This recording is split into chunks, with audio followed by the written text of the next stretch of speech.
भर्तियों से रिलेटेड जो भी खबर न्यूज़पेपर में आती है उसमें 50% सच्चाई और 50% झूठ होता है। अगर इसी चीज़ को कनेक्ट कराएं यूपी पुलिस की वैकेंसी से तो आप खुद ही देख लो, मुख्यमंत्री जी ने पहले निर्देश दिया था कि रिजल्ट अक्टूबर के लास्ट तक आ जाना चाहिए और यही चीज़ पेपर में भी निकला। अब किन कारणों से रिजल्ट अक्टूबर के लास्ट में नहीं आ पाया ये तो क्लियर नहीं हो पाया, लेकिन एक चीज़ और कन्फ्यूजन क्रिएट होने लगी कि जो फाइनल आंसर की भर्ती बोर्ड द्वारा जारी की गई है वो कहीं फेक तो नहीं है। ये चीज़ तब कंफर्म हुआ जब भर्ती बोर्ड ने नोटिस जारी किया और उसी के साथ ये भी कंफर्म हो गया कि यूपी पुलिस का रिजल्ट कब आएगा। तो नवंबर के तीसरे सप्ताह में बताया गया था रिजल्ट आने के लिए। तो अगर इसी चीज़ को देखा जाए तो मुजफ्फरनगर में उपचुनाव होना है, जिसके प्रचार के लिए हमारे मुख्यमंत्री जी आए हुए थे और भरे मंच से उन्होंने कहा कि यूपी पुलिस का रिजल्ट बहुत जल्द जारी हो सकता है। ये भी कहा था कि ये वैकेंसी कंप्लीट होने के बाद लगभग 40,000 वैकेंसियां और आनी है, जो वो वैकेंसी तब आएगी जब इन लोगों को ट्रेनिंग पे भेज दिया जाएगा। तो इस चीज़ से आप समझ सकते हो कि जो आपका रिजल्ट है वो वाकई में जारी हो सकता है, क्योंकि हर जगह अगर भर्ती के बारे में खुद मुख्यमंत्री चर्चा कर रहे हैं तो इसका मतलब ये है कि भर्ती बोर्ड पे कहीं ना कहीं दबाव है कि रिजल्ट को जल्दी से जल्दी जारी किया जाए। कुछ कारणवश रिजल्ट नहीं जारी हो पाया था, जो चीज़ हम लोगों को नहीं पता चल पाती है। बहुत सारे ऐसे इंटरनल मैटर होते हैं जिस चीज़ को ना ही सामने प्रकाशित किया जा सकता है, ना ही आपके सामने आके बताया जा सकता है। ये भी आप लोगों ने देखा होगा कि नोटिस में ये कहा गया था कि अगर रिजल्ट का सब प्रोसीजर कंप्लीट हो गया तो तीसरे सप्ताह में जारी कर दिया जाएगा। थोड़ा बहुत आगे पीछे भी हो सकता है। तो इससे आप लोग ये समझिए कि आपकी वैकेंसी का रिजल्ट बहुत जल्दी जारी किया जाएगा। अब आप लोगों को फोकस करना है अपने रनिंग पे। अभी तक आप लोगों ने बहुत कटाव खेल लिया कि कितनी कटाव जा सकती है, मेरा 200 नंबर है, मेरा 185 नंबर है, हो सकता है कि नहीं हो सकता है, रिजल्ट आएगा तब रनिंग करेंगे। लेकिन इतना ध्यान रखिएगा कि रिजल्ट आने के बाद आपको उतना मौका नहीं दिया जाएगा जितने से आप लोग रनिंग कंप्लीट कर पाएँ। वो अलग चीज़ है कि अगर आप लोग पहले ही एथलीट रहे हों तो हो सकता है कंप्लीट कर लें, लेकिन कितने लोग एथलीट होंगे? सब लोग तो होंगे नहीं। सबको अपने कमियों और मजबूतियों के बारे में पता होगा। तो उस चीज़ को ध्यान में रखते हुए आप रनिंग अभी से करना स्टार्ट कर दो, अगर अभी तक नहीं किए हो तो। क्योंकि अगर रिजल्ट आ गया, आपका नाम आ गया तो बाद में पछतावा के अलावा और आप कुछ कर भी नहीं सकते हो। तो वो दिन ना देखना पड़े, उसके लिए आप रनिंग करना स्टार्ट कर दो। एक चीज़ ध्यान रखना कि अगर ये पेपर गड़बड़ हुआ है तो अगला पेपर कैसे आपका निकलेगा, यानी कि जो 40,000 वैकेंसी आ रही है उसमें कैसे निकलेगा। तो जब नोटिफिकेशन जारी होगा तब तो सब लोग जग जाते हैं, सब लोग बैच ले लेते हैं, सब लोग कोचिंग चले जाते हैं, सब लोग देश दुनिया छोड़ के लाइब्रेरी ज्वाइन कर लेते हैं। लेकिन क्या तब पढ़ने से सिलेक्शन हो पाएगा? नहीं।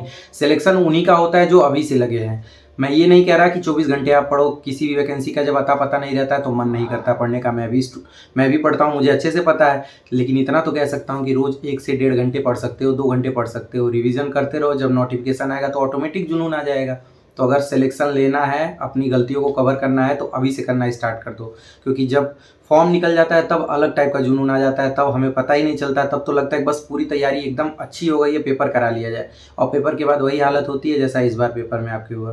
तो ये गलती दोबारा नहीं करना। अगर चाहते हो कि इस बार सिलेक्शन हो जाए तो आपको अच्छे से पढ़ना पड़ेगा। अब आपको 2 पेपर का एक्सपीरियंस हो गया है, पहले यूपी पुलिस का पहला परीक्षा, फिर उसके बाद यूपी पुलिस का री एग्जाम।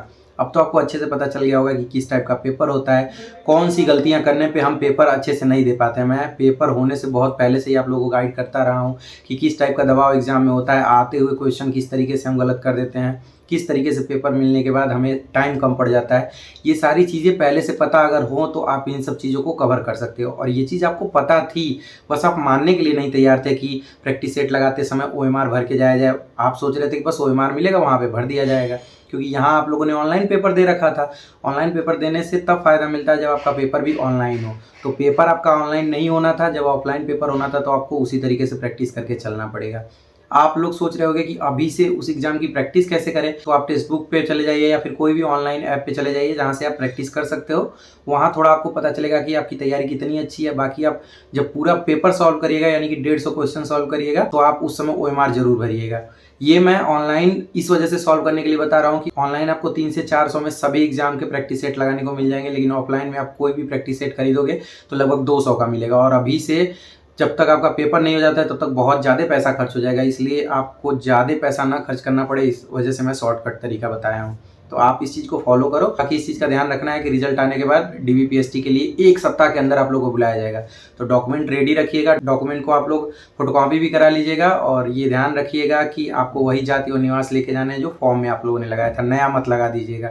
ठीक, बाकी बहुत ज़्यादा डरने की ज़रूरत नहीं है। अगर अभी तक सब कुछ अच्छा गया है तो आगे भी अच्छा होगा। बस रनिंग आपको निकालना है, डीबीपीएसटी हो जाएगा, उसके बाद रनिंग के लिए बुला ही लिया जाएगा।